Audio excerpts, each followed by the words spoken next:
Et c'est maintenant Crime Story, les rendez-vous d'Alfred Hitchcock racontés par Serge Sauvion. Aujourd'hui, l'inconnu au grand chien de James Holding.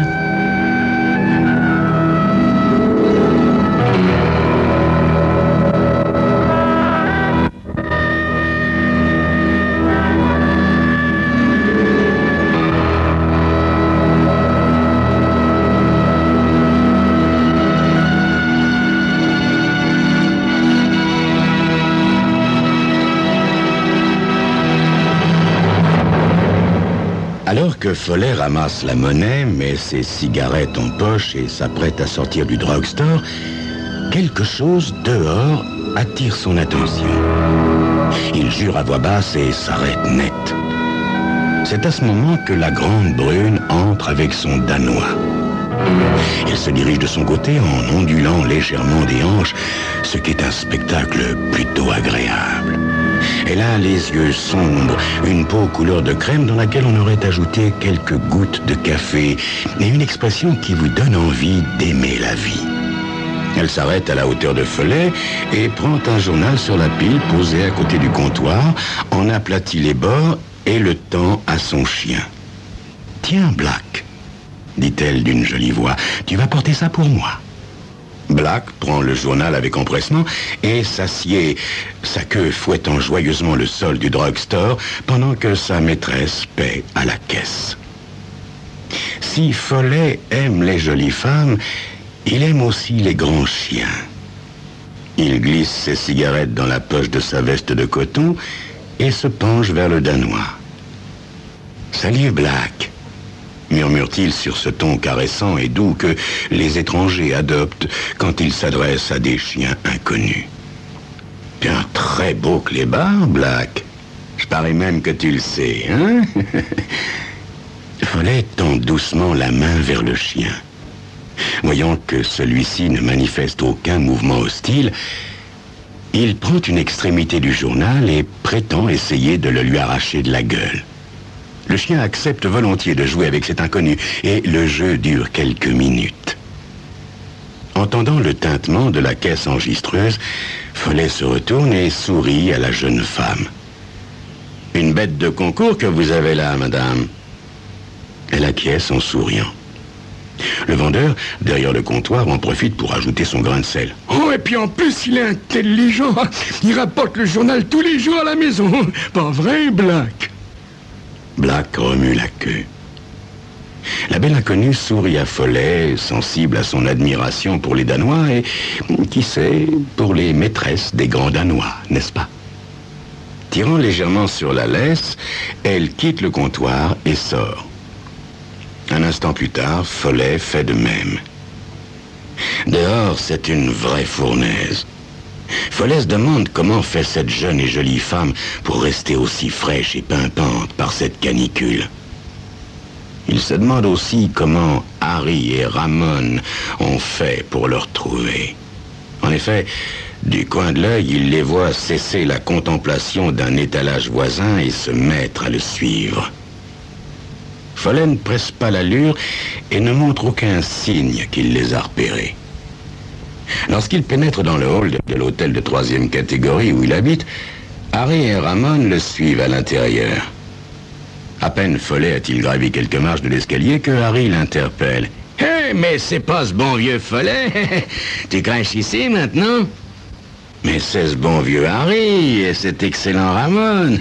Oh, me dites pas que vous crèchez ici aussi. »« Un marron, hein ?» fait Harry à Ramon. « Comment vous m'avez trouvé, les gars ? » « Ça te regarde pas, Follet. Dis donc, t'as fichu le camp la semaine dernière de l'adresse que t'avais donnée à Andy. Pourquoi? Question argent, les mecs. Là où j'étais la semaine dernière, c'était trop cher. Bon, qu'est-ce que vous voulez? Ah ben, on veut causer, mon pote. Mais causer de quoi, les gars? J'ai expliqué à Andy la semaine dernière que j'ai pas encore touché de fric. Tu trouves pas qu'il fait chaud, Follet? Si on allait discuter dans ta piole, là. Haussant les épaules, Follet leur fait signe de le suivre. Au 6e, il ouvre une porte au fond d'un couloir crasseux. Il s'assied sur le lit défait et ouvre largement sa chemise. Bien, j'ai oublié de vous dire, les gars, la climatisation est en panne, dit-il en souriant.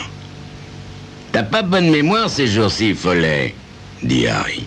J'ai comme dans l'idée que t'as oublié de dire à Andy que t'as un peu de pognon à gauche. Quoi? C'est ce que Andy s'est fourré dans le crâne? Tout juste, mon garçon. Surtout après le hold-up de la caisse d'épargne. Un hold-up impec, d'ailleurs. Quel hold-up? Quelle caisse d'épargne? Vous me seriez ou quoi, les gars? Ah, ben c'est ce qu'Andy s'est fourré dans le crâne, Follet. Tu permets qu'on jette un petit coup d'œil? Par cette chaleur? Fait Follet, souriant. Fait pas assez chaud pour faire fondre 10 000 $, n'est-ce pas, mon garçon? Non, reconnaît Follet. Mais l'ennui, c'est qu'à part le papier peint, il n'y a pas le moins de papier vert ici. Soudain, Ramon sort un revolver de sa poche et le braque sur Follet. Debout, mec. Follet s'exécute, tandis que Harry le fouille consciencieusement, en prenant tout son temps, retirant au fur et à mesure tout ce qu'il glane dans ses poches. T'as menti, Follet, dit-il en brandissant quelques dollars. Follet se contente de sourire en haussant les épaules. Tu serais pas prestidigitateur des fois, Harry? Harry le gifle violemment. Follet s'affale sur le lit, tandis que les deux hommes se mettent à fouiller la chambre. Tout y passe, même le matelas qu'ils éventrent à coups de cran d'arrêt. Mais donc, Follet, ce serait pas toi le prestidigitateur?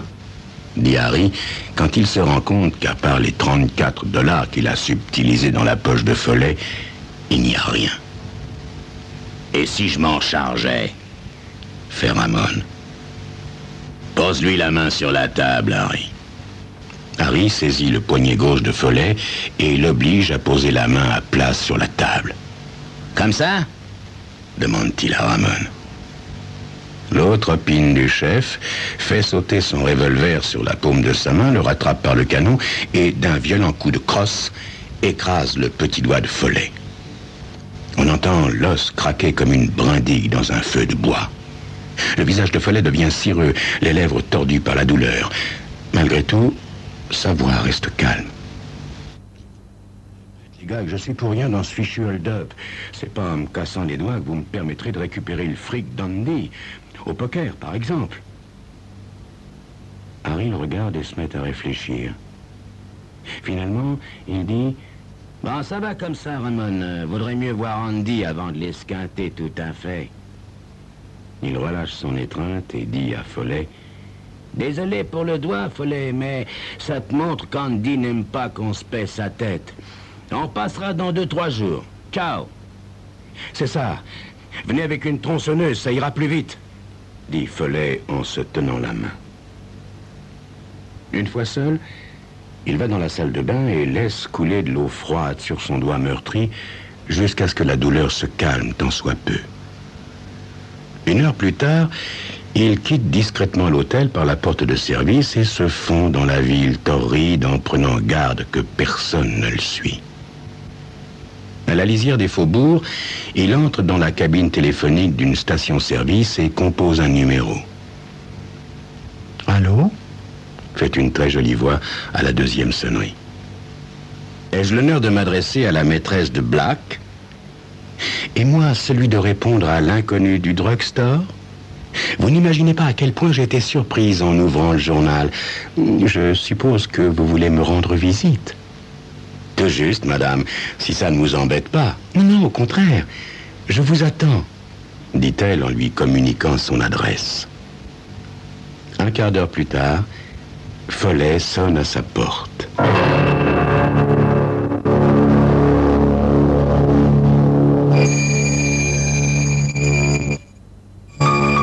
Comment diable Follet a-t-il obtenu le numéro de téléphone de l'inconnu au grand chien? Peut-être en lisant dans ses pensées? Dans ce cas, il faudrait être vraiment fort, n'est-ce pas? La suite dans quelques instants.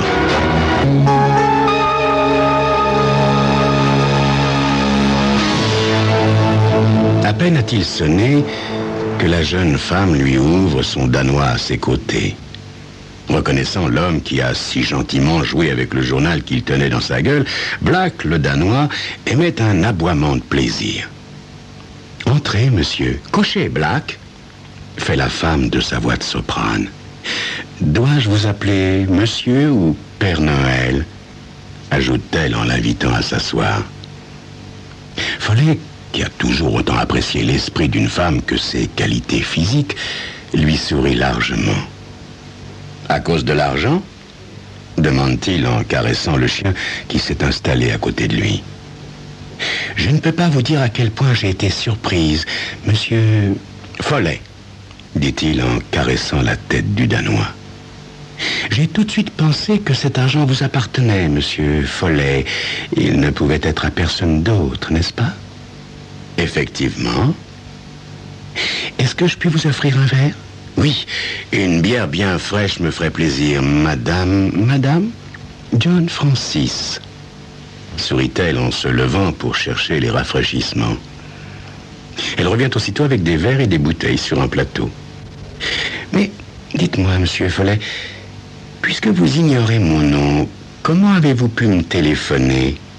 Demande-t-elle avec curiosité en servant à boire. Oh, c'est tout simple. Votre numéro de téléphone est gravé sur le collier de Black. Je l'ai remarqué ce matin au drugstore. Eh bien, on peut dire que vous êtes observateur, monsieur Follet. Évidemment, étant donné les circonstances, je suppose que c'était une nécessité.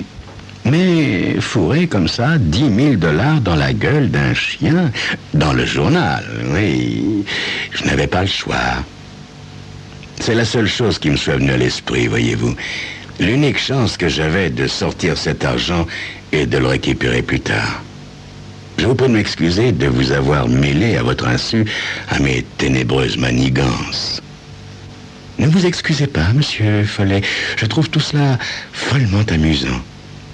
Mais ce que je meurs d'envie de savoir, c'est pourquoi vous deviez vous débarrasser de cet argent à tout prix à l'instant même où je suis entré dans le drugstore. Bonne question, fait Follet en buvant lentement une grande gorgée de bière. Je vais vous dire la vérité, John. C'est bien le moins que je puisse faire pour vous remercier. Voyez-vous, je dois quelques milliers de dollars à un usurier.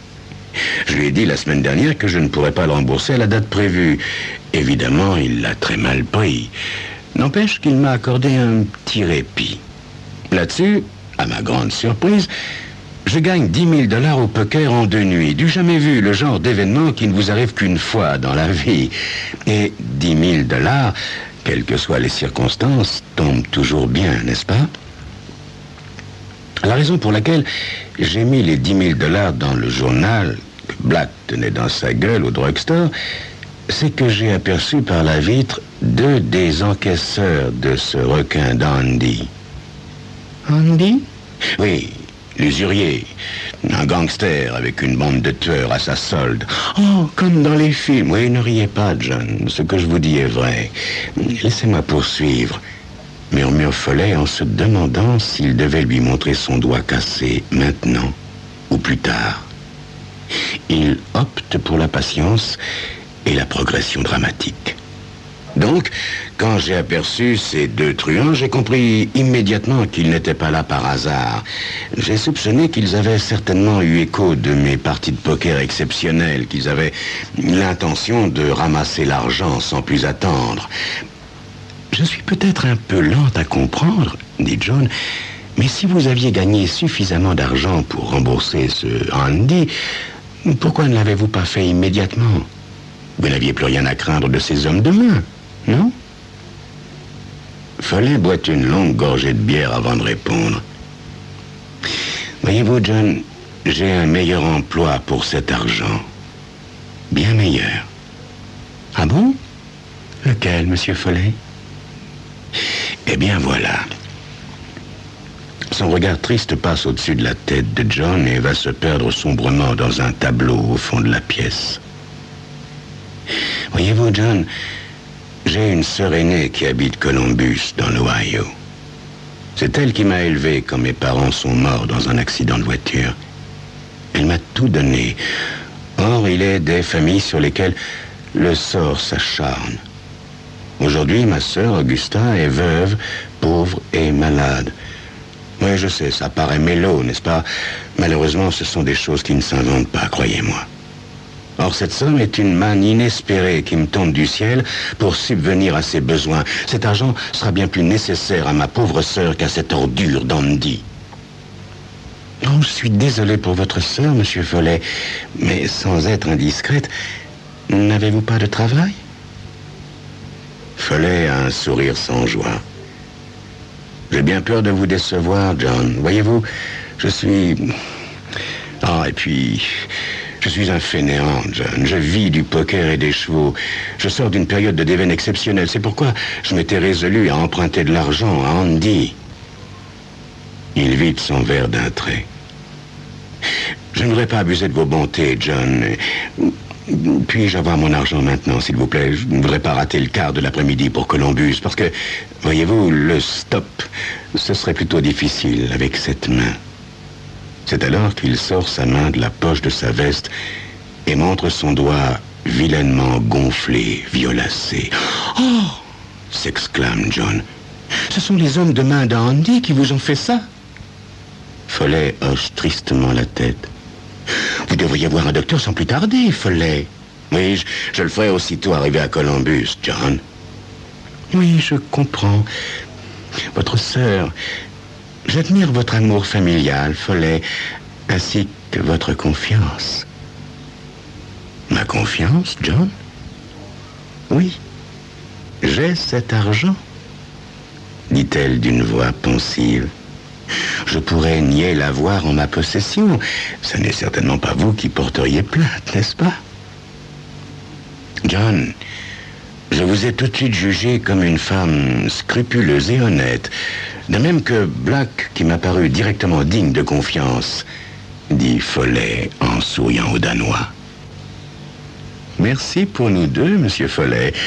Je dois cependant vous avouer, ma plus grande honte, que j'ai d'abord été tenté de garder cet argent. Sincèrement, je n'ai jamais vu autant de dollars de ma vie sortir de la gueule d'un chien, même d'un beau Danois.